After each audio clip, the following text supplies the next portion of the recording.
parler d'éthique en entreprise est une absurdité. Le monde des affaires n'obéit qu'à la loi du profit et est exempt d'interrogation éthique. Pourtant, les entreprises sont tenues de plus en plus de justifier leurs moyens d'action et la finalité de leurs activités. L'étude de la relation entre moyens employés et les fins visées fait donc apparaître une préoccupation qui est d'ordre éthique. Les problèmes éthiques se posent quand les actions menées librement par un individu ont un impact positif ou négatif sur les autres individus.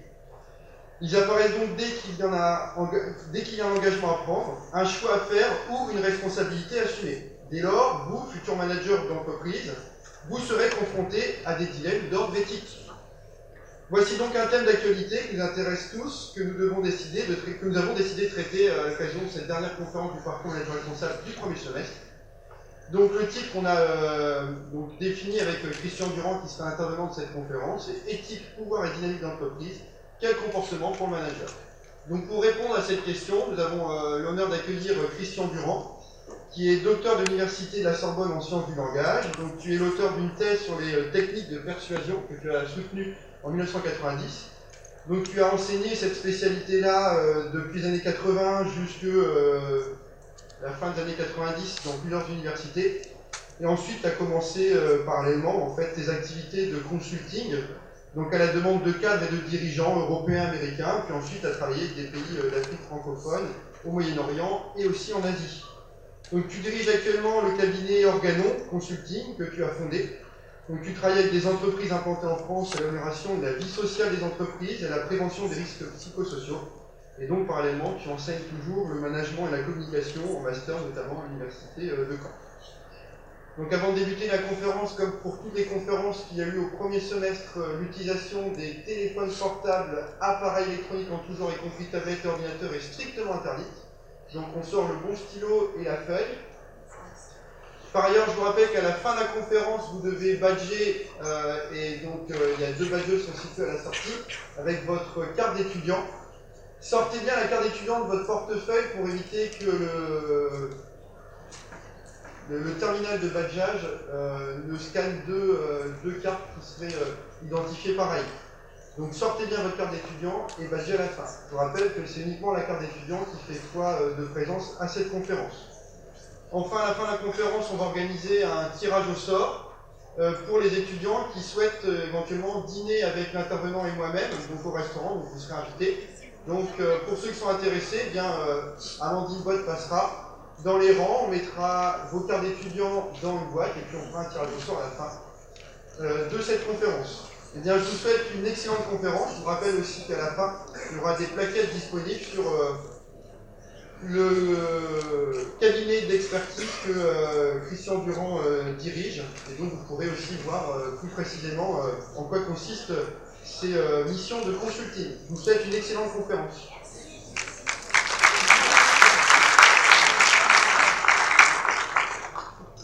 Bon, merci Sébastien.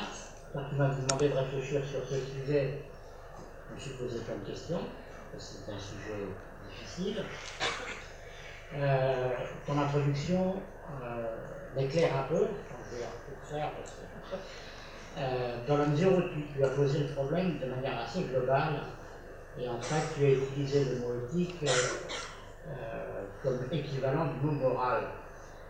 Parce qu'en fait, aujourd'hui, on dit éthique pour ne pas dire morale, mais ce dont on parle, c'est bien de morale.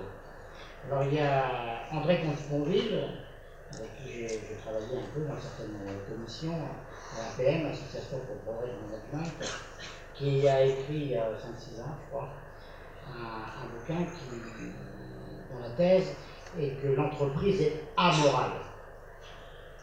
Tu viens en quelques mots de démolir le bouquin, c'est pas la peine de le lire. Mais ça m'avait étonné, et comme à l'APM, moi je développe plutôt des choses autour de l'éthique, on m'a demandé ce que je pensais de ça, et je disais tout simplement que c'était impossible pour toute organisation humaine d'être amorale. Tout au fond de nous avons une conscience du bien et du mal. Alors les philosophes ont essayé de définir ce qu'était le bien et le mal, bien longtemps, aussi les religions. C'est très difficile intellectuellement de donner une définition du bien et du mal. mais je crois que c'est Saint Augustin qui disait oui, c'est difficile de définir ce qu'est le bien et le mal. En revanche, chacun sait au fond de lui quand il fait le bien et quand il fait le mal. C'est pas sûr non plus, ça, mais il y a une intuition derrière ça. En tout état de cause, nous ne pouvons pas vivre sans ce repère-là, du bien et du mal. Ça, c'est une première chose donc, qui reprend, et qui n'est pas écrite, mais qui reprend globalement l'idée que, effectivement, une entreprise n'est pas un sanctuaire, elle est dans un monde, et c'est une organisation humaine, et toutes les questions humaines la traversent. Alors moi, je m'étais centré, et on va quand même en parler, parce que je ne m'empêche pas de revenir là-dessus, parce que la question avait été posée au Havre. Je m'étais centré sur qu'est-ce que l'éthique dans une entreprise. Alors il y a encore beaucoup plus longtemps, vous n'étiez pas né, un philosophe aussi et consultant qui s'appelle Etchegoyen avait écrit un petit bouquin dans les années 90, début des années 90, qui s'appelait La valse des éthiques. Et Etchegoyen regrettait justement que chaque entreprise, en fait, puisse construire son propre système éthique. Ça le choquait, ça, parce qu'il avait une vision de la morale. Et pour lui, en tant que philosophe, et je crois qu'il était croyant, c'était très important de maintenir une morale dans le système social, c'est-à-dire une vision et des actions tenant compte du bien et du mal. Et la relativité des éthiques l'inquiétait beaucoup. Alors, ce philosophe, Etchegoyen, n'avait pas bien lu Aristote. Parce que Aristote, et je vais y revenir, Aristote, c'est pas un milliardaire grec, c'est un philosophe qui était le maître de quelqu'un que vous connaissez peut-être mieux qu'Aristote, qui est Alexandre le Grand. Et c'est un homme qui est un philosophe, c'est vrai, mais pas seulement, c'est aussi un conseiller, qui a joué un grand rôle dans le développement de la civilisation et de la démocratie grecque, parce qu'en fait, il va enseigner et il va réfléchir à l'apogée de cette civilisation. Et lui a démontré, je crois, dans l'éthique à Nicomaque, qu'il y a plusieurs éthiques possibles. C'est très moderne à l'époque. Ça venait de loin, quand on a commencé à réfléchir en philosophie 5 siècles avant Jésus-Christ, dans toute la Grèce. On réfléchissait à partir de croyances religieuses très fortes. Et les sophistes ont commencé à se détacher de la religion pour penser ce qu'on appelle aujourd'hui la philosophie. Et Aristote va en faire la synthèse en disant bon, bien sûr, vous allez contester ces choses-là, les dieux existent. Et le Dieu des dieux aussi existe. Néanmoins, les hommes peuvent parfaitement se débrouiller tout seuls. On trouvera ça au XVIIIe siècle avec la théorie du grand horloger. Il y a quelqu'un qui a fait quelque chose au début là-haut, et puis après, on s'est débrouillé. Donc, les hommes peuvent organiser des systèmes internes, des groupes, où ils vont édicter et régler certains comportements dans le but de bien vivre ensemble, d'être bien ensemble. Alors cette question du bien-être ensemble, c'est une question éminemment moderne. D'ailleurs, aujourd'hui, on appelle ça le vivre ensemble. On a enlevé le bien, je ne sais pas pourquoi, ça doit être plus facile de vivre ensemble, de s'arranger, de se supporter, que de bien vivre ensemble. Enfin, quand même, derrière, l'idée, il y a d'être bien ensemble. C'est une idée qui se développe beaucoup dans les espaces démocratiques, mais le premier à vouloir rendre ses citoyens heureux, eh bien, c'était un gars qui vit quelque part dans l'Himalaya et qui n'est pas forcément partisan d'un gouvernement démocratique comme les nôtres. Comme quoi, cette idée semblerait universelle. Les hommes poursuivent tous ardemment le désir de bien être ensemble, d'être ensemble et bien ensemble. Eh bien, ce désir-là, qui est universel, me semble-t-il, les Grecs l'appelaient le souverain bien, et on l'appelle aussi le bonheur. Alors, c'est intéressant, parce que cette définition du bonheur, elle n'est pas individuelle, comme celle qu'on entend plutôt aujourd'hui. L'idée, c'est que le bonheur ne se gagne qu'ensemble, collectivement. Et cela va vous en dire beaucoup, bien entendu, sur la manière de gérer un groupe social, quel qu'il soit, une entreprise, un village, une ville, une région, un territoire donné, un ensemble de territoires donnés, un ensemble d'États, etc., etc. À chaque fois, le but est le même, être bien heureux ensemble.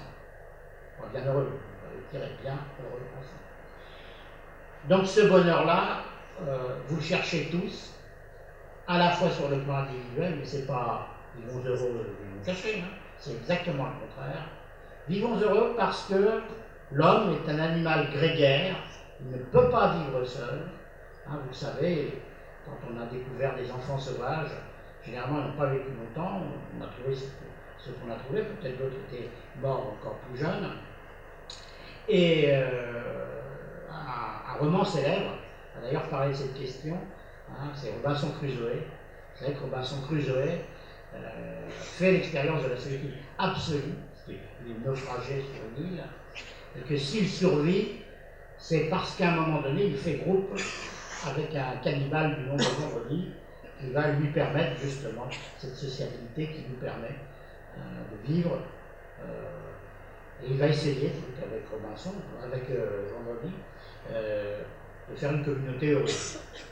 Bon, vous avez lu Robinson Crusoe, j'imagine, vous avez écrit d'enfance. Hein. Donc voilà, seul, l'homme ne survit pas, comme les fourmis. Et comme par hasard, les abeilles, vous savez, tous ces insectes qui font communauté, qui ont une petite ébauche de langage et qui ne peuvent pas survivre seuls. Eh bien, nous sommes des fourmis, des abeilles, un peu plus élaborées, mais nous sommes des animaux sociaux. Et évidemment, nous ne pouvons pas trouver notre bonheur tout seuls. Alors le problème commence là où commencent les règles pour faire vivre une communauté. Et en réfléchissant à la question, et en me disant, bon, je ne sais pas comme ça à chaud, c'est pas la chose qui laisse moi, hein, ce que c'est qu'un manager responsable. Donc je vais me poser la question, qu'est-ce qu'un manager irresponsable? C'est une bonne technique dialectique pour se dire. Et alors ça apparaît tout de suite. Hein. Le manager irresponsable, la personne irresponsable, elle est toujours irresponsable face à une collectivité. L'irresponsabilité, hein, c'est l'inconscience ou l'inconséquence ou l'impéritie de quelqu'un qui justement a des responsabilités, à qui on a confié des responsabilités. Donc, il n'est d'irresponsable que de gens responsables, comme il n'est d'inhumain que d'humain. Alors là, je me suis dit, bon, d'accord, et je me suis dit, où est-ce que j'ai rencontré, dans mon travail de consultant, des managers irresponsables? Et ça m'est venu. Et je me suis dit, ça correspondait généralement toujours au même type de comportement. Et c'est un comportement où l'ego du manager est généralement très fort. D'ailleurs, ce sont souvent de très bons leaders. Le manager irresponsable peut avoir beaucoup de charisme. C'est ça le problème. C'est ça parce que le charisme, le leadership, vous avez dû en entendre parler, il paraît que c'est très important dans le management. Alors c'est important quand le leader a un sens moral. Mais quand il ne pense qu'à son propre intérêt, et il y en a, ça peut aboutir à des catastrophes. Donc l'irresponsabilité, c'est justement pour le leader, pour le manager, une manière de fonctionner qui ne tient pas assez compte de l'ensemble de la communauté, de son bien-être et de sa capacité justement à développer son initiative, sa créativité, etc. Toutes sortes de choses qui sont très utiles à l'entreprise post-taylorienne, à l'entreprise d'aujourd'hui et à l'entreprise qui vient. Donc le manager responsable a toujours été indispensable à la vie économique, mais il va devenir absolument, comme on dit aujourd'hui, incontournable. Il sera de plus en plus difficile, à mon avis, de ne pas établir un système de gouvernance qui soit marqué par l'éthique dans le monde d'aujourd'hui. Donc, un manager responsable, c'est au moins un manager qui a le sens de l'éthique, pris au sens d'Aristote. Qu'est-ce que j'ai avec Aristote? Mon entreprise s'appelle Organon. L'Organon, c'est la somme logique des œuvres d'Aristote. Je ne sais pas si vous avez vu à la télévision, quand vous étiez petit, un film, je l'ai passé souvent, qui s'appelle Le nom de la rose. Qui a vu ce film? Excusez pas beaucoup. J'ai dû repasser il y a un an ou deux, mais vous ne regardez pas la télévision, sauf sur vos tablettes. Bon, discutez-en avec vos parents, ils vont dire. Le nom de la rose, c'est un film policier qui se passe au Moyen-Âge. Deux enquêteurs, l'enquêteur principal est joué par Sean Connery, arrivent dans un monastère pour chercher qui tue et retue les moines du monastère. C'est une hécatombe. Et ils vont finir par trouver, ils vont être mis sur la piste. Ils vont s'apercevoir que tous les moines qui meurent fréquentent la bibliothèque à la recherche d'un livre interdit. Et ce livre interdit, c'est précisément un livre d'Aristote. Alors pourquoi est-il interdit? Il est interdit par l'Église et enfermé par les moines parce que les œuvres d'Aristote permettent de gouverner les gens. Et évidemment, si tout le monde tombe sur ces ouvrages et apprend à diriger les gens, eh bien, tout le monde va se saisir d'un pouvoir qui est réservé à la seule puissance de l'Église. Et parmi ces ouvrages, il en est un beaucoup plus dangereux que les autres, et pourtant ils sont tous dangereux, et cet ouvrage s'appelle La Poétique, et dans la Poétique, un chapitre en particulier très dangereux qui traite du comique, du rire. Puissance subversive s'il en est. Alors, l'auteur de ce roman policier, c'est un sémiologue qui s'appelle Umberto Eco. Je conseille sa lecture pour comprendre le monde. Et bien entendu, Umberto Eco, à travers ce roman très plaisant, très bien mis en scène par Jean-Jacques Hano,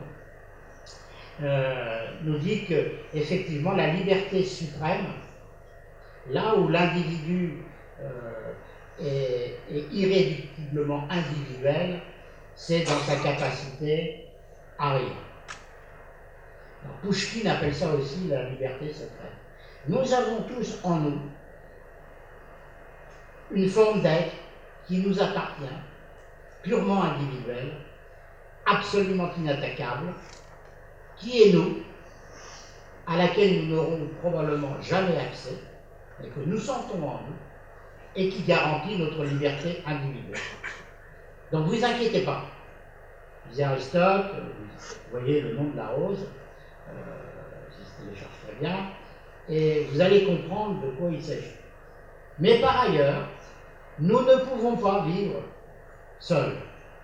Nous dépendons totalement du groupe et des autres pour survivre et pour vivre une vie aussi épanouie. Ce qui signifie que notre liberté est au moins aussi nécessaire que notre fraternité. Nous ne pouvons pas vivre sans les autres et nous avons donc un devoir de respect, d'écoute de l'autre. Et ça s'appelle la fraternité. Et bien entendu, cette fraternité qui tient compte de ce qu'est l'autre, eh bien, elle ne peut pas aller sans le respect de l'individualité dont j'ai parlé. Liberté, fraternité. Alors, pour ce qui est du troisième mot fatidique, vous le percevrez tout au long de cet exposé, parce que, vous savez, ils marchent ensemble tous les trois. L'un ne va pas sans les deux autres. Jamais. Liberté, égalité, fraternité. C'est notre devise, c'est une devise qui nous est propre, mais Obama a dit il y a 2 jours, c'est ça, que c'était aussi la sienne. Ça veut dire que dans le monde occidental, dans le monde riche, ces 3 mots-là sont la clé de la compréhension de notre système de civilisation. Ils peuvent prendre d'autres tournures, ça peut s'exprimer autrement, mais le monde occidental se reconnaît autour de ces 3 valeurs qui tiennent ensemble à la fois la liberté individuelle et la nécessité de définir des éthiques ou une morale et des éthiques pour bien vivre ensemble. Et bien entendu, l'entreprise n'y échappe pas, en ce sens qu'on vit avec eux. C'est pas lui qui avait tort, disons que sa thèse était mal étayée, mal faite. Voilà, ça nous arrive à tous. Donc, Aristote, il est si important dans notre civilisation, c'est que notre histoire, qui vient justement de l'Antiquité gréco-latine, notre histoire ne l'a jamais quitté finalement. J'ai dit que Umberto Eco et Jean-Jacques Hano donc situent leurs romans et leurs films respectifs au Moyen-Âge. Ça veut dire que tout le Moyen-Âge chrétien, par deux voies, la voie byzantine et la voie islamo-musulmane, vont introduire dans le monde européen, et tout le Maghreb aussi, Aristote. Il y a une course, c'est très intéressant, dans l'Europe médiévale, dans les universités médiévales, il y a une course entre les traducteurs arabes d'un côté d'Aristote et les moines venant de la tradition byzantine, c'est-à-dire de l'Église d'Orient. L'Église d'Orient et l'Occident vont se séparer à un moment donné, mais tout le monde va prendre comme base civilisatrice les œuvres d'Aristote. Le saviez-vous? Bien sûr que vous le savez.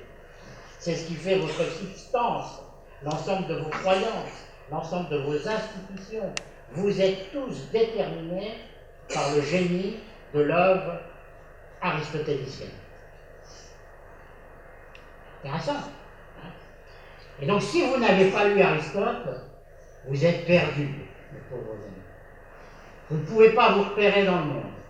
Vous ne pouvez pas comprendre d'où vous venez. Vous ne pouvez pas comprendre votre système de croyance. Votre système de croyance n'est pas, comme l'avait dit le président de la République chrétien, où il disait qu'un curé valait mieux que n'importe quel instituteur. Il avait dit aussi que les Africains n'avaient pas d'histoire, parce que lui et l'histoire, ça fait deux.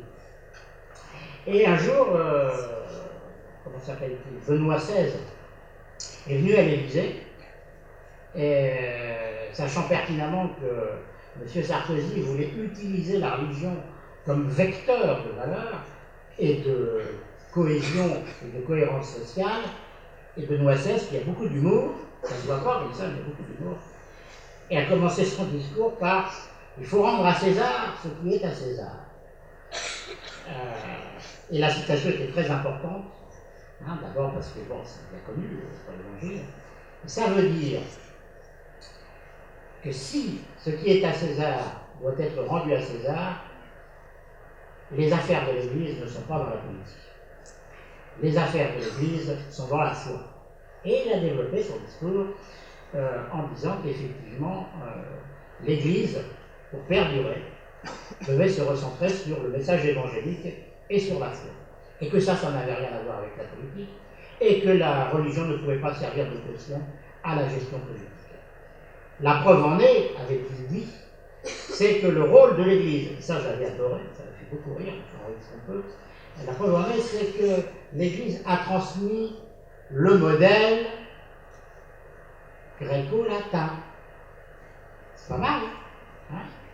La bonne nouvelle. Hein? Le modèle a servi à transmettre, le modèle gréco-latin a été transmis par l'Église. Et c'est une de ses gloires.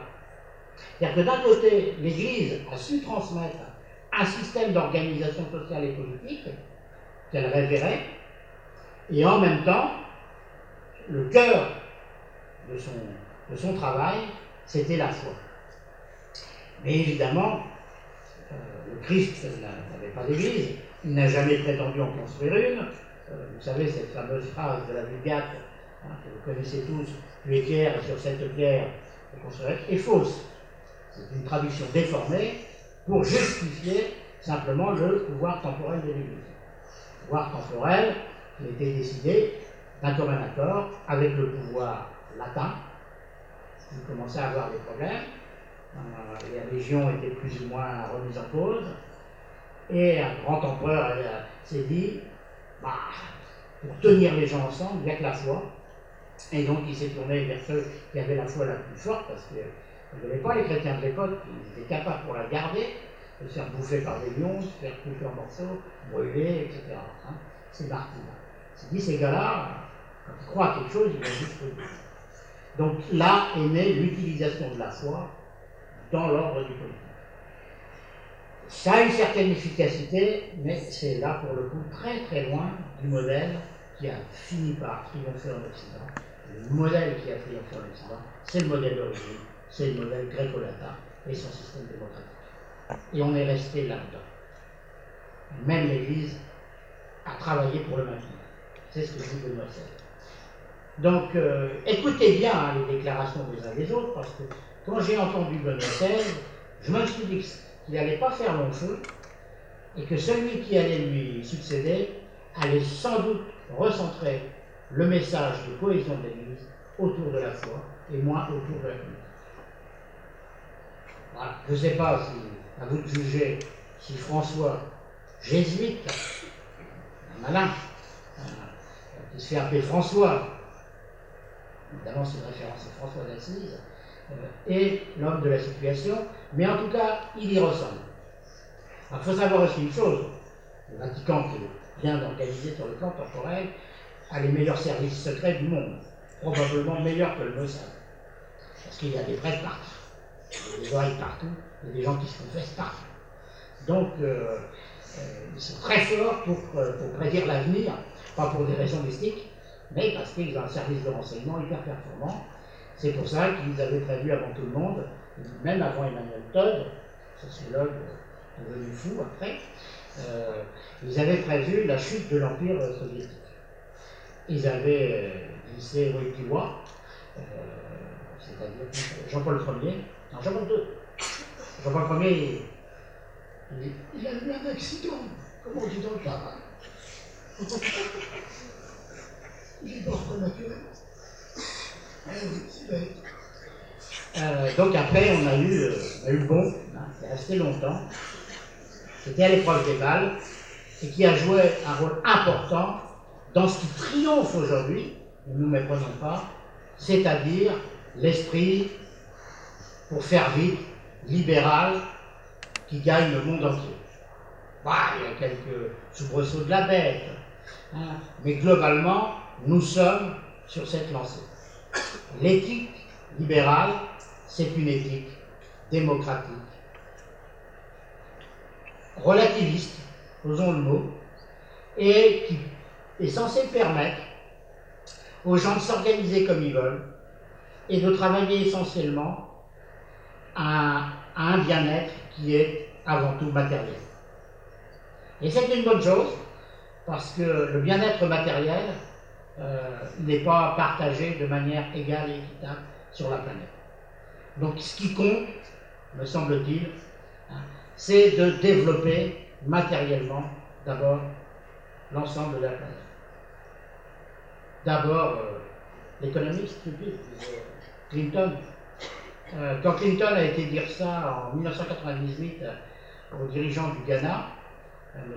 Rawlings, il a eu un grand succès au Ghana. Alors, le Ghana, c'est anglophone. Et à partir de là, le Ghana s'est développé économiquement.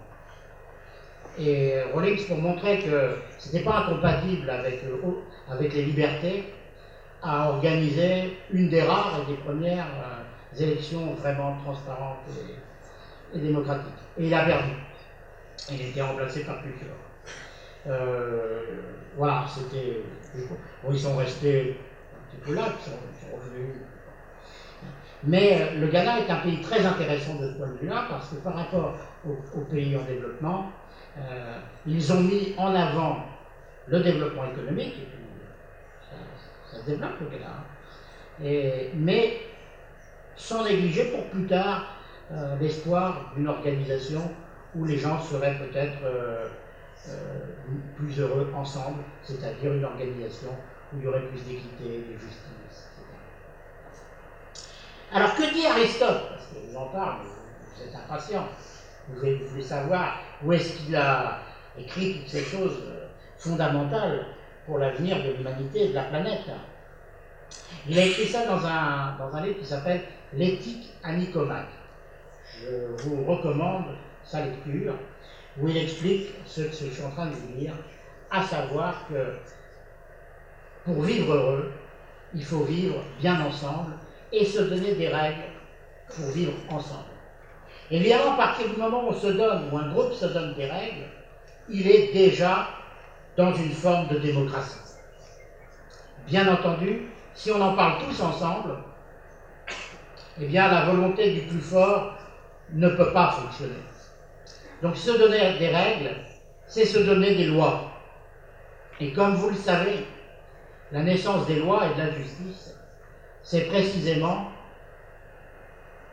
le début du combat contre l'arbitraire et le droit du plus fort. On fait des lois pour que ne règne pas le droit du plus fort. Alors, le droit du plus fort, je ne sais pas comment on peut appeler ça, hein. En ce moment on parle beaucoup de sauvagerie, mais c'est sans doute quelque chose comme ça. C'est le droit, c'est pas le droit d'ailleurs, c'est une expression fautive. Il n'y a pas de droit quand le plus fort règne.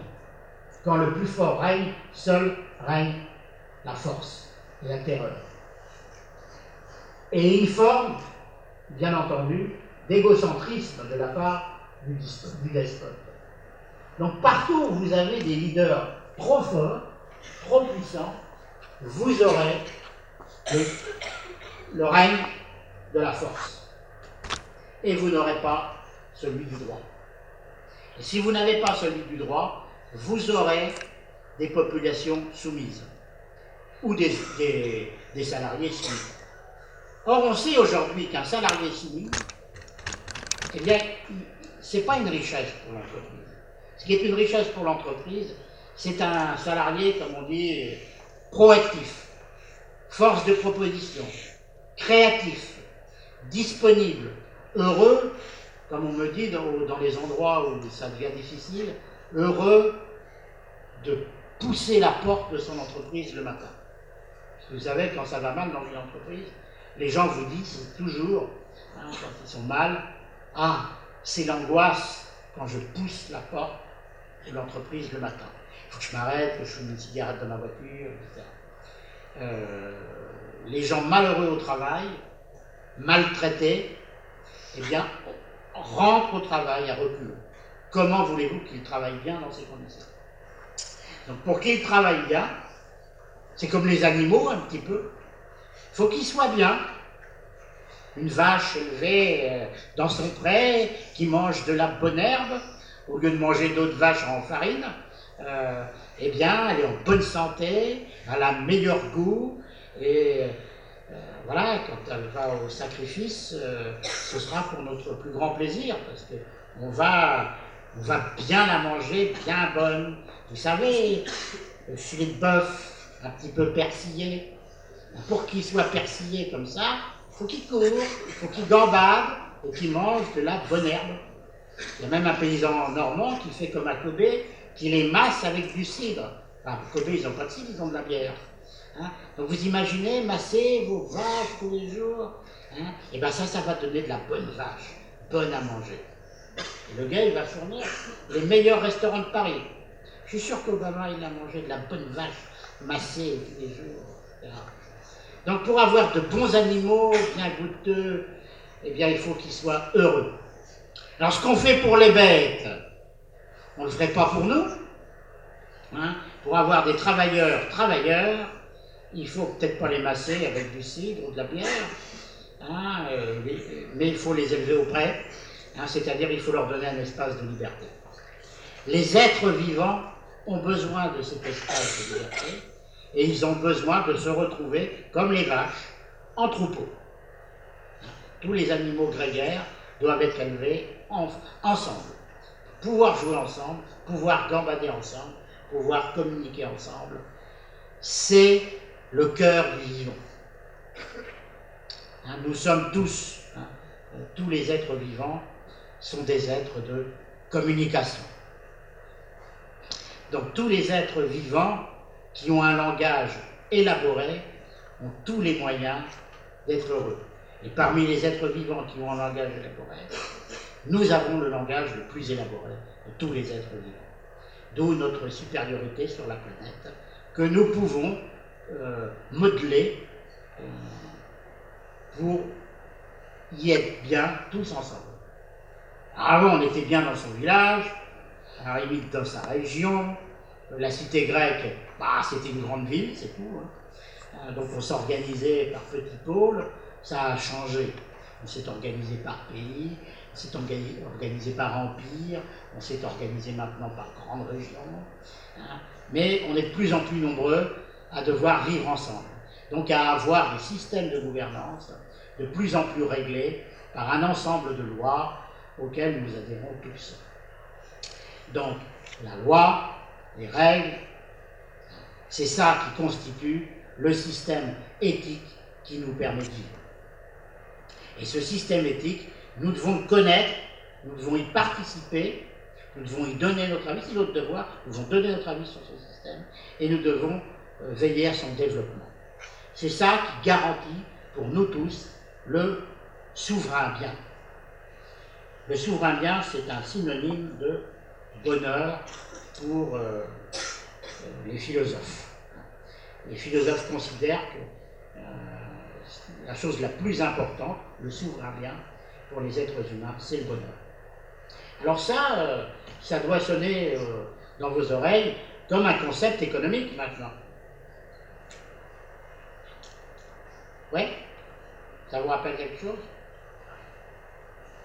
Il paraît que le bonheur doit être pris en compte maintenant dans les systèmes de développement des pays.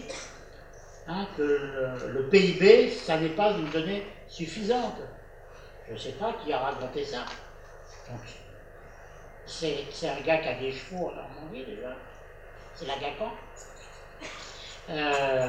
Et je crois que c'est un économiste américain qui a un rôle. Donc, bien entendu que la poursuite du souverain bien est devenue une quête qui rentre dans le système de développement économique des pays. Et je crois qu'Obama l'a dit aussi, sur la Constitution américaine. Le but des États-Unis, c'est précisément de faire en sorte que chacun ait droit au bonheur. Donc, toute organisation humaine, bien ou mal, bien si elle y parvient, mal si elle n'y parvient pas, cherche le bonheur. Et je rappelle, ce n'est pas un bonheur uniquement individuel, c'est un bonheur qu'on doit construire ensemble. Donc le rôle du leader, qui reprend le maître d'Alexandre, Aristote, le rôle du leader, c'est bien entendu le manager, le dirigeant, il y a bien des noms, c'est bien entendu de faire advenir ce souverain bien dans son entreprise. C'est pourquoi il y a un lien direct entre la recherche des règles d'éthique qui gouvernent un groupe et bien entendu son bonheur et je dirais même sa bonne heure. C'est-à-dire sa capacité à développer sa réussite. Pas de réussite possible dans une entreprise sans un système de règles, sociale qui permet à l'ensemble des individus qui la constituent de la développer, cette entreprise. Il faut que tout le monde soit d'accord. Il faut que tout le monde en comprenne les systèmes de repères. Entreprendre, c'est donc, à coup sûr, entreprendre la construction de la vie sociale de son entreprise. Juste avant de venir, une étudiante de la maison que j'ai rencontrée dans le cadre du MBA m'a demandé de l'aider à préparer un discours dans l'entreprise où elle vient de racheter des parts et qu'elle va diriger. Et je dis, bon, je peux t'aider, mais il faut que tu me dises en gros ce que tu veux faire. Un peu comme le philosophe avec M. Jourdain, tu mets ça en vrac et puis je te remets ça dans le bonheur. Donc elle m'a envoyé quelques idées et je lui ai proposé un discours entièrement centré sur la vie sociale de l'entreprise qu'elle vient de racheter. Et elle était contente. Elle était contente. Elle m'a appelé juste avant, je lui ai envoyé la conférence. Je lui ai dit, bah, tu verras, c'est très exactement ce que j'ai écrit, c'est exactement ce que je pense que tu dois faire et que tu veux faire. Donc tu m'as demandé un service et je te l'ai rendu gratuitement, hein, parce que nous participons de la même éthique. Et donc tu avais du mal à conceptualiser ça, donc voilà, je t'ai donné 2-3 outils pour ça, mais je n'ai fait que dire ce que je crois qu'au fond de toi, tu as envie de dire sans encore trouver les mots. Et je suis sûr qu'elle va faire son discours demain très facilement, parce qu'elle n'aura pas de mal à le mémoriser, parce que c'est très exactement ce qu'elle a à cœur de transmettre, sa vérité profonde. Et elle ne va pas parler tellement de l'outil industriel, elle va parler de la manière dont elle va traiter les gens.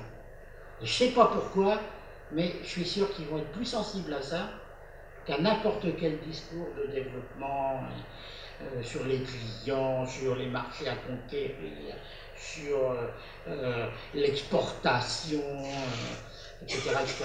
Ça, elle a des trucs à dire là-dessus, mais ils le verront bien. Ce qui les intéresse, c'est comment elle va se situer par rapport au groupe d'êtres humains qu'elle va avoir à diriger. Et elle, c'est ce qu'elle voulait dire.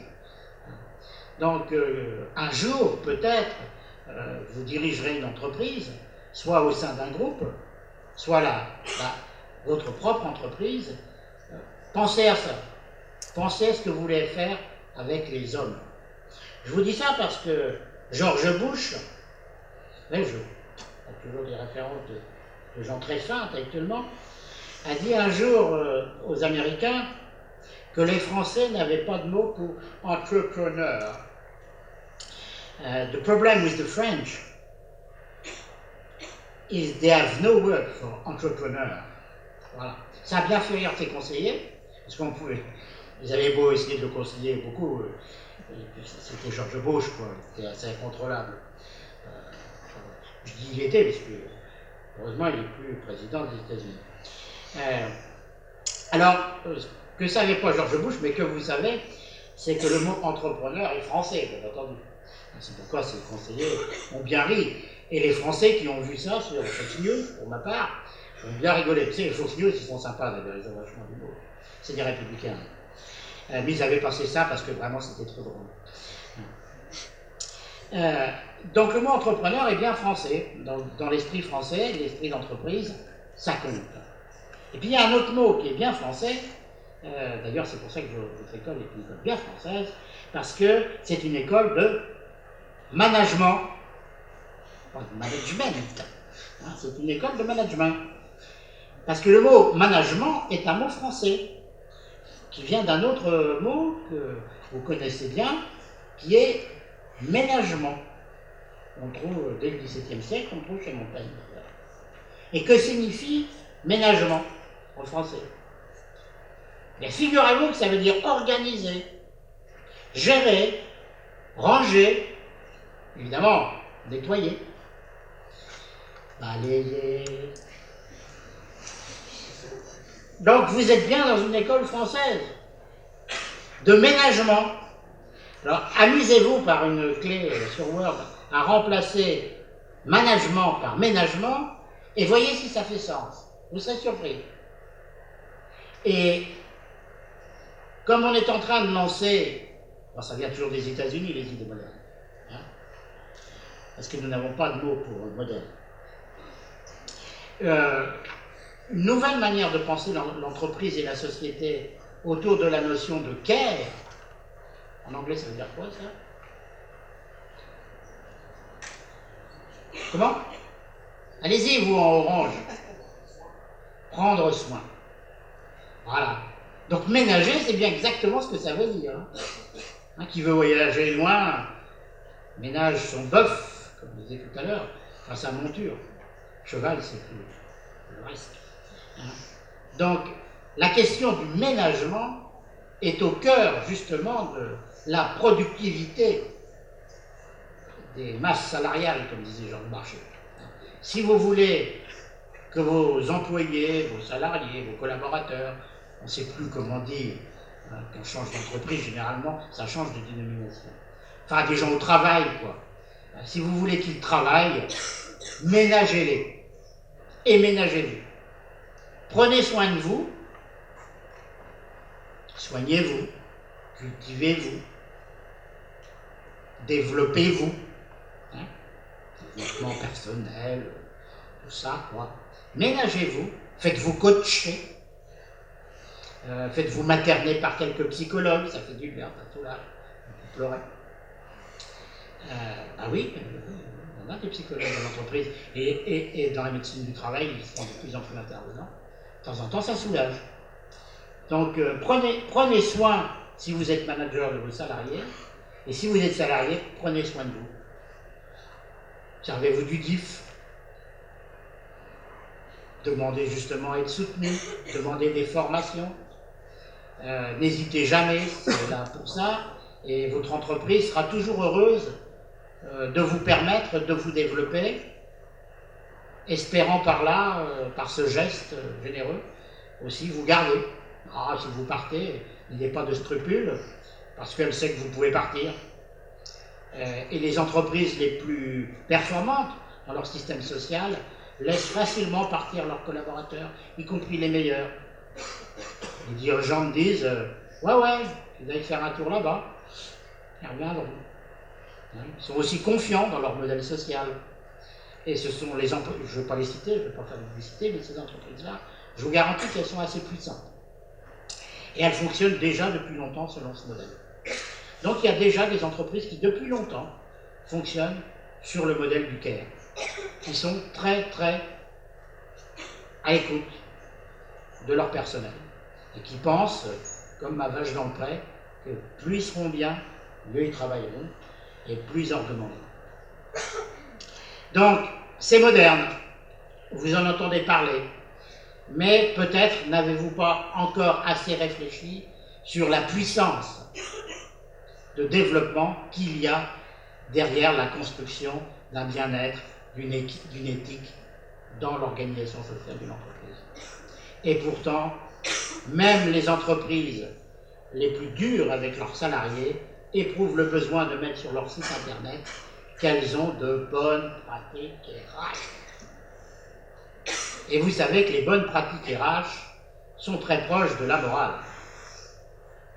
Elles ne font pas de discrimination. Elles savent que seules les vaches dans le pré ont des races, pas les êtres humains. C'est pas ce mot-là. Elles emploient des femmes, qui sont des minorités, vous savez, les femmes, dans le monde de l'entreprise. Alors on les paye un peu moins parfois, de moins en moins. Et puis on n'emploie pas trop non plus, parce que, comme me disait une femme chef d'entreprise, en colère, je l'ai embauchée il y a 6 mois, elle est en congé maternité. Parce que s'il y a bien une chose dont les femmes chefs d'entreprise ont horreur, c'est d'embaucher des femmes en qui elles ont confiance et qui tombent enceintes. Les hommes, ils n'osent pas trop le dire. Mais les femmes, ça les fout dans une rage incroyable. Des fois même assez jolie, ça. Alors j'ai rien contre les femmes managers, hein, Mais c'est un constat d'expérience qu'effectivement, elles ont plus de mal avec les femmes que les hommes, sur ce point-là. Donc les femmes sont souvent machos. Je me fais remarquer comme ça. Donc elles, bien entendu, elle vous dit ça à vous parce que vous êtes consultant et puis elle se confie à vous. Pas autrement. Mais oui, il faut vraiment faire un travail sur soi pour être capable de manager. Il faut d'abord prendre la responsabilité de gérer ses propres émotions, de ménager ses propres émotions, de manager ses propres émotions. Savoir qui on est, c'est très important pour pouvoir écouter et diriger les autres. Donc dans le discours corporate, vous avez toujours un discours moral. Et bien entendu, le discours corporate n'est pas toujours en phase avec les faits. Alors, avec la COP21, on entend ça tous les jours. Oh bah oui, cette entreprise dit ça, et elle fait ça. C'est exactement le contraire de ce qu'elle dit. J'entendais ce midi Evo Morales parler de l'écologie dans son pays. Vous savez Evo Morales? Vous savez qui c'est Evo Morales? Et un écologiste dit il peut poser, parce qu'il a de bonnes idées, Evo Morales, mais ce qu'il fait, c'est le contraire de ce qu'il dit. Donc apparemment, il coupe beaucoup de forêts, etc. Donc voilà. Entre ce qu'on dit, parce qu'on sait que c'est bien de dire, que tout le monde pense que c'est bien, et ce qu'on fait, il y a une marge. Et plus cette marge est importante, moins les gens vous suivent. Plus votre discours est déphasé de vos actes, et moins vous êtes convaincant, et moins vous serez capable de diriger socialement un groupe. Ce qu'un groupe humain cherche avant tout chez un leader, chez un dirigeant, c'est l'accord entre les paroles et les actes. Et si les gens n'ont pas ça, ils se détournent de ceux qui les dirigent. Alors, d'où l'enjeu de la COP21. On voit la catastrophe. Et puis, si on ne fait rien, la catastrophe, elle sera peut-être écologique. J'en sais rien, parce que le climat, c'est vachement compliqué. Mais en tout cas, elle sera politique. Et c'est pour ça que les politiques se mobilisent. Ils sont en tête. Parce que le problème que l'on traite, en traitant les problèmes d'environnement, c'est un problème avant tout politique. Parce qu'on a dit un certain nombre de choses, on a même orienté par des institutions comme le GIEC, etc., un discours particulier, que tout le monde ne partage pas, sur l'écologie. On a même été, fort démocratiquement, jusqu'à faire taire tous les, comment on les appelle, les climato-sceptiques. Les journalistes ont dit un jour, il n'y a pas longtemps, on en a vécu sur le plateau. Et ils étaient très contents. Parce qu'évidemment, le politically correct, c'est l'environnement. Alors il y a des cas très rigolos, je trouve. Les Américains, généralement, très libéraux, néolibéraux, qui ont des discours très marrants là-dessus. Ils sont sur YouTube, pour démontrer que, effectivement, finalement, on n'en sait rien et qu'on est en train de dépenser l'énergie et un argent considérable sur des choses qui sont mal démontrées scientifiquement parlant.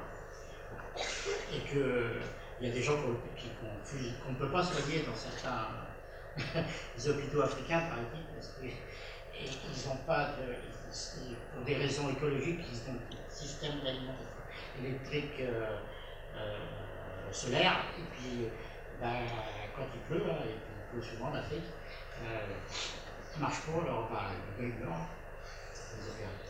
Vous verrez qui dit ça, mais c'est très rigolo. Mais là, ces gens-là, ils sont des fous. Alors c'est très curieux, parce que normalement, dans un système démocratique et dans une entreprise, toutes les voix doivent être entendues. Et quand on est sûr de son fait, on laisse parler tout le monde. Et on discute. C'est ça la démocratie. Même si ça ne va pas dans le sens qu'on semblait s'être fixé. D'où la nécessité d'être proactif dans l'entreprise, d'être courageux. Vous savez, on a écrit quelques bouquins sur le courage dans le management. C'est très intéressant. Souvent, pour être bien ensemble, on répète ce que les autres disent. Alors c'est vrai, comme ça on vous fout la paix, mais c'est pas bien. Parce qu'on peut conduire par le silence toute une communauté, toute une entreprise à la catastrophe. D'où la nécessité, de temps en temps, de faire sortir sa liberté secrète et d'avoir le courage de dire des choses que l'ensemble de la communauté ne pense pas. Et dans toute communauté performante, il y a toujours des gens à qui on donne la parole pour dire le contraire de ce que tout le monde dit. Et si vous les enlevez, vous enlevez toute possibilité de problème. Ça fait partie des règles éthiques d'une communauté que de laisser la parole à ceux qui ne pensent pas comme la communauté. Et même les communautés les plus archaïques ont généralement des individus qu'ils choisissent pour ça. Little Big Man, le petit grand homme, c'est un film qui se passe aux États-Unis, au temps de la conquête de l'Ouest, vit chez les Cheyennes. Vous le téléchargerez ça. Et chez les Cheyennes, Cheyenne dans Cheyenne, ça veut dire être humain. Chez les Cheyennes, il y a ce qu'on appelle un contraire. Quelqu'un qui a un système de comportement inversé par rapport à l'ensemble de la communauté. Et qui a le droit de tout dire. Un peu comme le fou du roi dans une cour. Et on considère que c'est très important, parce que sans lui, la communauté ne pourrait pas se voir et risquerait de ne pas évoluer. Et ce contraire, il a la particularité de se laver avec de la terre et de se sécher avec de l'eau. Il monte son cheval à l'envers, et s'il est homosexuel, c'est bien aussi. C'est-à-dire qu'il montre un ensemble de particularités pour que le groupe se s'ouvre, non pas contre lui, mais par rapport à lui, et vice-versa. Donc, avoir un contraire dans une entreprise ou dans une société, c'est absolument indispensable. C'est le statut qu'on donne dans nos sociétés aux artistes. Donc, pour bien vivre ensemble, nous devons être unis. Nous devons avoir une éthique, laquelle s'écrit dans un droit, ou dans un règlement interne, dans une entreprise, mais aussi dans un droit, pour que ne règne pas la loi du plus fort, et que tous ensemble, les gens participent en conscience, avec le même système de communication et de repères, au développement de l'entreprise. Donc, non seulement l'éthique est indispensable au bonheur commun, mais elle est indispensable au développement de l'entreprise future dans le contexte de la morale qui est la nôtre. Cette morale, celle qui a triomphé, eh bien c'est la morale libérale. Voilà. C'est pourquoi M. Warren Buffett a dit les classes, bien sûr que ça existe. Et même la lutte des classes existe. C'est un concept marxiste. Et Buffett, il a bien lu Marx.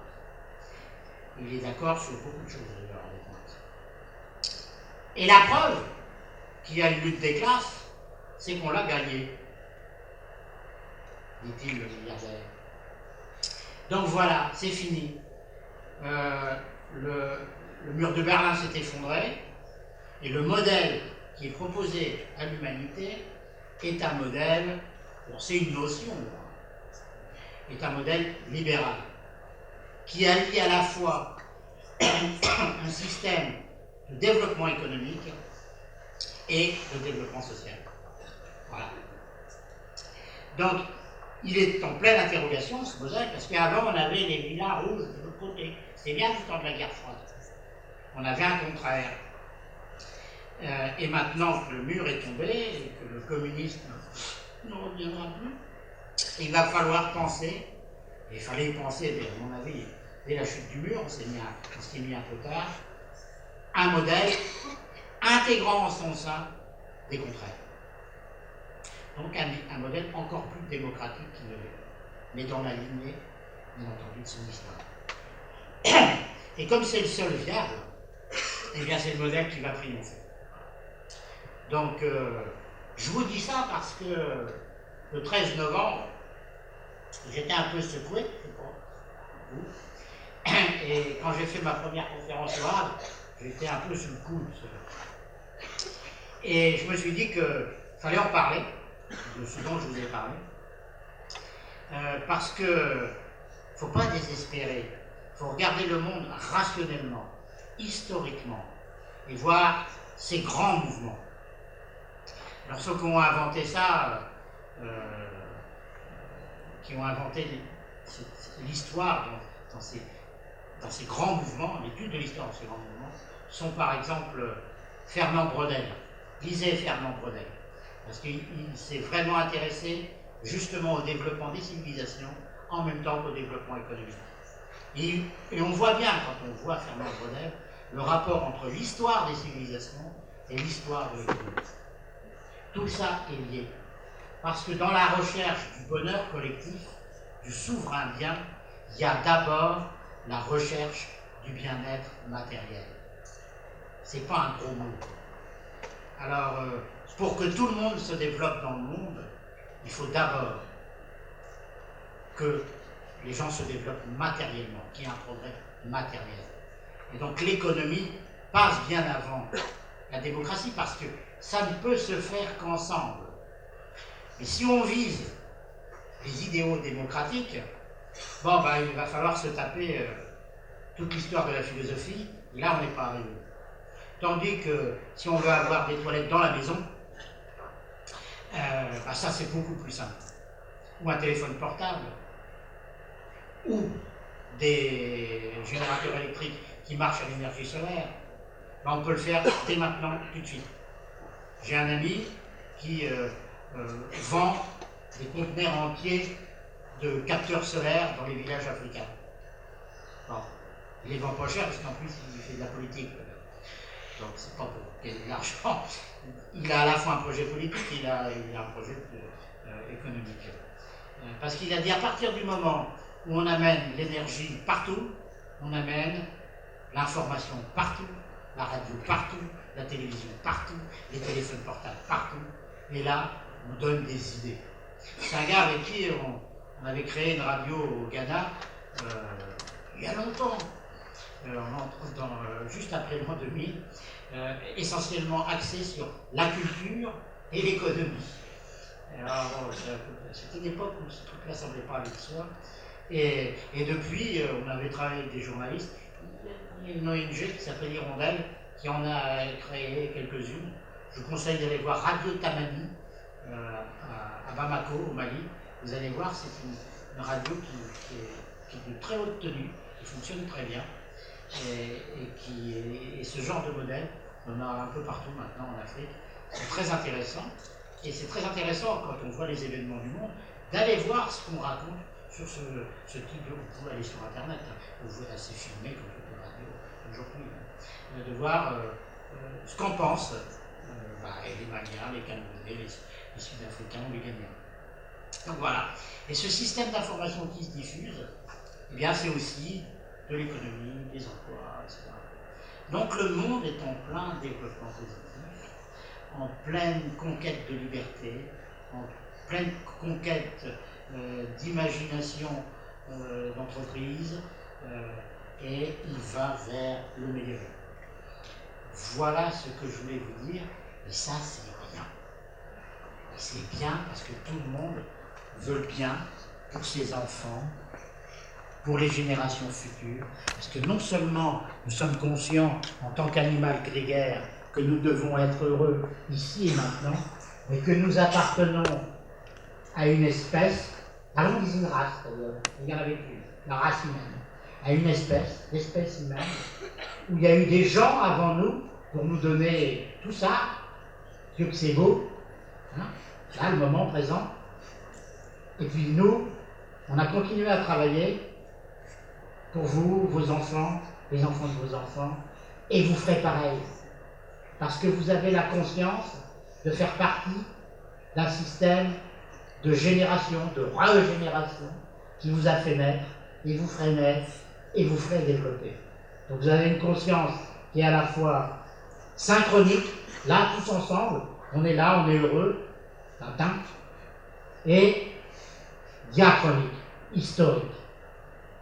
Et parce que vous avez cette conscience, parce que vous avez cette éducation, parce que vous êtes cultivé, vous avez un devoir vis-à-vis des générations qui vont venir.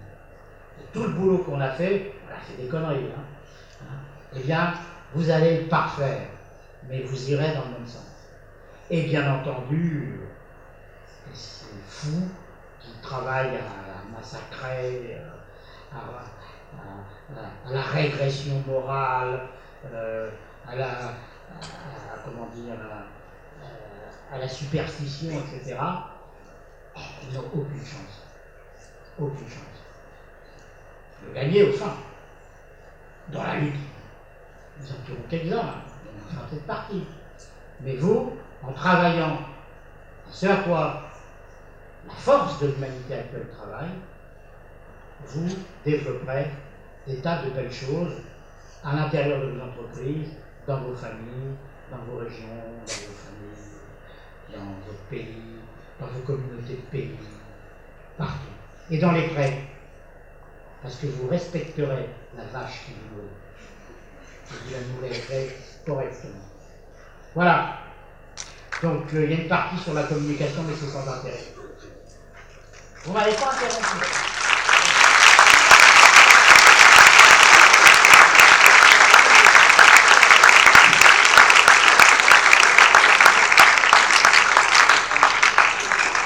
J'arrête là pour vous poser des questions. Je suis sûr que les hommes.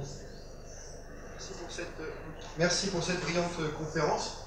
Donc du coup, place aux questions. Donc, est-ce que vous avez des questions à poser à Christian Durand? Ouais.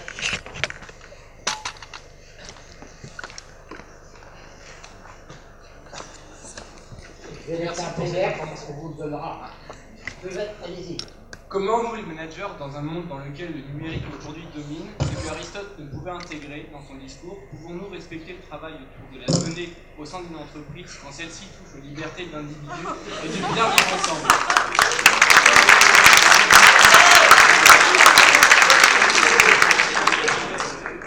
À mon âge, je ne peux pas mémoriser une question. Sinon, vous pouvez la reposer, mais non écrite, oralement. C'est quoi votre question? Ma question, c'est quand on va travailler sur de la donnée dans un monde numérique qui, en tant que manager, soit des données de notre personnel, comment peut-on rester dans l'éthique alors qu'on a quand même un pouvoir énorme? Ah, ça, c'est une question simple et claire. Bon. Alors, d'abord, un conseil personnel. Lisez Pouchkine sur la liberté secrète. Et puis même en russe, c'est une façon de le dire qui est intéressante. Il est clair que c'est pas parce que le mur est tombé que tout danger de totalitarisme s'est effacé. Et ce qui est intéressant avec le système informatique qui nous gouverne, c'est que des contre-pouvoirs sont immédiatement montés au créneau avec les mêmes outils. Donc c'est pas vous les jeunes qui avez peur des outils. Maintenant, il va falloir apprendre à vous en servir et à vous en défier. Ça fait pas de problème. Faut pas non plus être paranoïaque.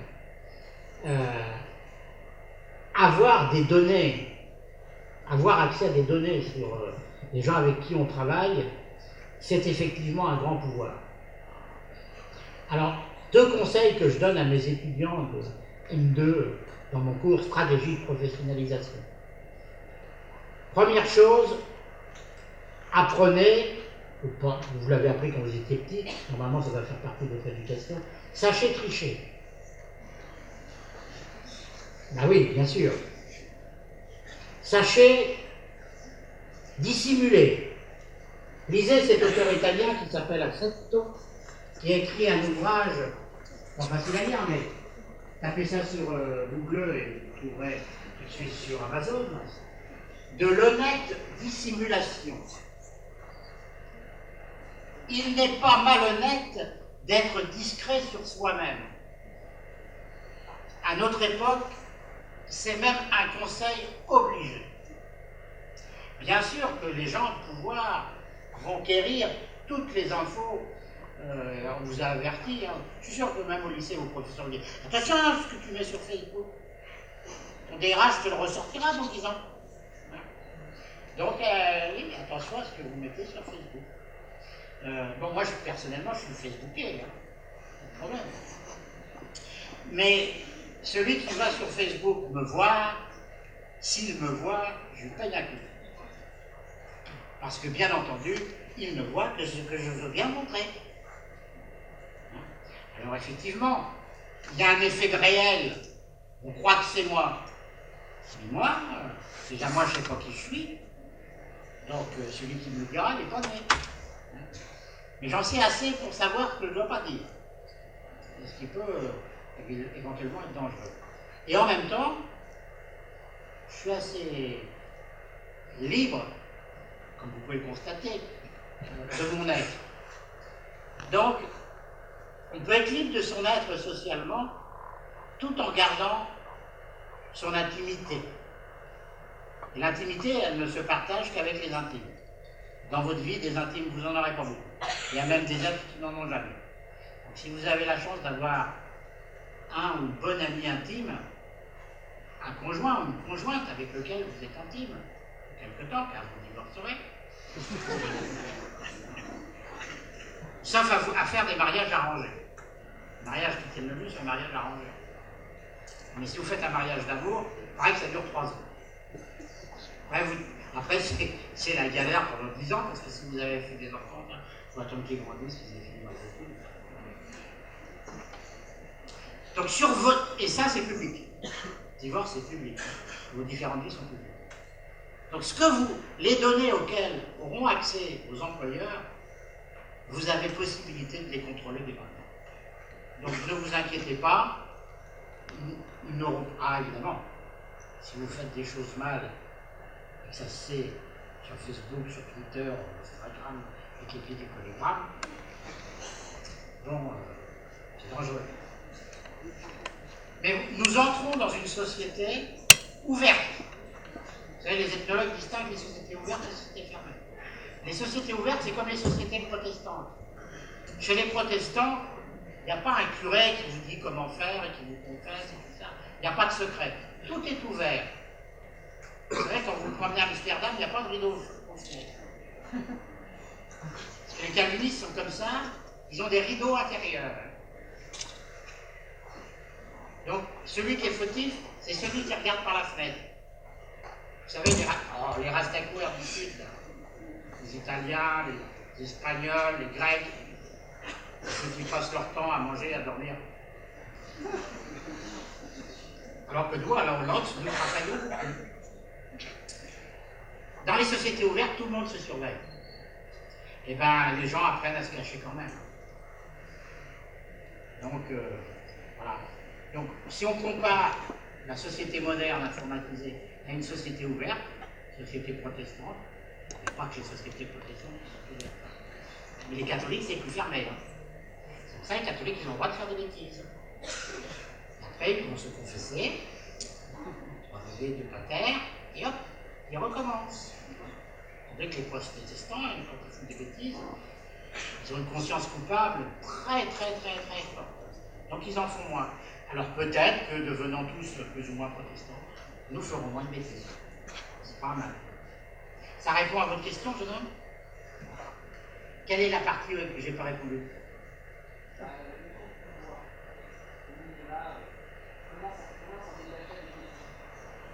En construisant un système de contre-pouvoir à l'intérieur de l'entreprise. En laissant toutes les paroles innovantes, dissidentes et créatrices s'exprimer. Si vous avez une forte personnalité, vous avez créé votre entreprise, entourez-vous de gens qui vous contestent. Fraternellement, aimablement, poliment, mais qui vous contestent. Il faut s'entourer de gens aussi forts que soi pour progresser. Moi, je n'ai pas fait grand-chose dans ma vie, et tout ce que j'ai fait, je l'ai fait en cherchant toujours les meilleurs. Et évidemment, les meilleurs, ils n'étaient pas que bons. Et moi, j'étais assez critique avec les meilleurs. Mais comme c'était les meilleurs, ils avaient la force d'écouter mes critiques. De gamin. Donc dès que vous avez un projet, cherchez toujours le meilleur. Vous êtes malade, vous cherchez le meilleur médecin. Vous aussi. Donc, moi, mon médecin, je l'ai trouvé un jour en Angleterre, et j'allais aller chercher un peu partout. Loin en Angleterre. Mais tout le monde me disait, pourquoi tu cherches en Angleterre? Tu n'as pas trouvé ça en France? Voilà. Dans mon cas, c'était là-bas. Il aurait été en Inde ou aux États-Unis que j'y serais allé quand même. Je voulais être en bonne santé. Et je suis, malgré les apparences, en très bonne santé. Puisqu'à 20 ans, on m'a dit que j'aurais dû être mort. J'ai passé 20 ans puis un petit moment. Donc, il me semble naturel, hein, si on vous dit, bah, oui, ce gars-là, il peut t'aider, vous allez aller le voir. Bah, quand vous faites vos études, choisissez les meilleures écoles, les meilleurs professeurs. Quand vous montez votre entreprise, allez voir les meilleurs conseillers, les meilleures banques. Et comme ça, vous n'aurez jamais peur de la contestation. Devenez ces managers qui savent s'entourer de gens qui ont le courage de les contester. Vous n'en serez que meilleur et votre entreprise le sera. Et là, je crois que j'ai répondu. Une question? Oui, bonsoir. En fait, je voulais revenir à ce que vous disiez sur... vous disiez qu'il était parfois acceptable que l'économie passe avant, comme dans les dictatures. Et ça n'a rien d'éthique que de mettre l'économie en priorité par rapport à l'individu et donc les libertés de l'individu. Ah, merci. Oui, bien sûr, je suis à contre-courant. Là, je ne suis pas politiquement correct, et c'était pour que vous me posiez la question. Et je vous remercie donc de me l'avoir posée. Prévu, ça. Oui, parce qu'il se trouve que j'ai travaillé un petit peu avec des gens en Afrique, et que je me suis rendu compte que ce dont les Africains avaient le plus besoin, c'était le développement économique. Et puis j'ai regardé les lieux où il y avait eu du développement économique et j'ai vu que c'était pas toujours démocratique, mais que les gens étaient contents quand même. J'ai entendu parler de Singapour. C'est un beau succès économique. Bon. Bah, il arrivera le second temps. Ce sera un beau succès démocratique. Mais pour l'instant, même si c'est pas très démocratique, démocratiquement, les gens trouvent ça quand même plutôt... Ils sont plutôt longs. Alors il y a beaucoup d'autres endroits qui sont là parce que c'est un modèle pour certains, j'espère, pour les dirigeants africains. Je crois que, oui, Clinton a raison. D'abord l'économie, d'abord manger, nourrir ses enfants, avoir un toit, pouvoir créer sa petite entreprise, etc. Et ensuite, quand c'est le chemin qu'a suivi l'Occident. Donc ça va aller beaucoup plus vite dans les pays en développement, ça va aller beaucoup plus vite. Ils vont sauter d'état d'état. Ça sera moins dur. Et puis après, il faut manger. Bah oui, c'est ce qu'on se dit, hein, c'est pour ça qu'on a la trouille. C'est qu'effectivement, déjà la Chine elle nous a fait beaucoup de mal. Et quand l'Afrique va se développer, les Chinois auront du souci à se faire. Mais nous, alors, hein, si on ne veut pas vieillir, il va falloir qu'on se mette à penser aux gens. Mais de toute façon, si on n'a pas d'argent pour maintenir notre beau modèle, c'est tout. Donc l'économie, bien entendu, c'est ce qui prime. Ce n'est pas incompatible, pas du tout, avec le système démocratique, au contraire. C'est ce dont les Chinois sont conscients. Ils savent bien, Et vous savez, on parle beaucoup de la dictature chinoise et du contrôle d'Internet. J'ai des amis chinois, ils savent tout. Ils savent tout. C'est de la blague. Ils ne contrôlent rien. Et qu'est-ce qu'ils pensent? Ils ne pensent pas à plus de démocratie. Hein, les jeunes Chinois, ils pensent à moins de corruption, ce qui n'est pas tout à fait pareil, mais qui est tout à fait dans notre sujet, dans l'éthique. C'est-à-dire moins de mal, plus de bien. Donc moi je pense que le problème c'est ça, c'est la corruption.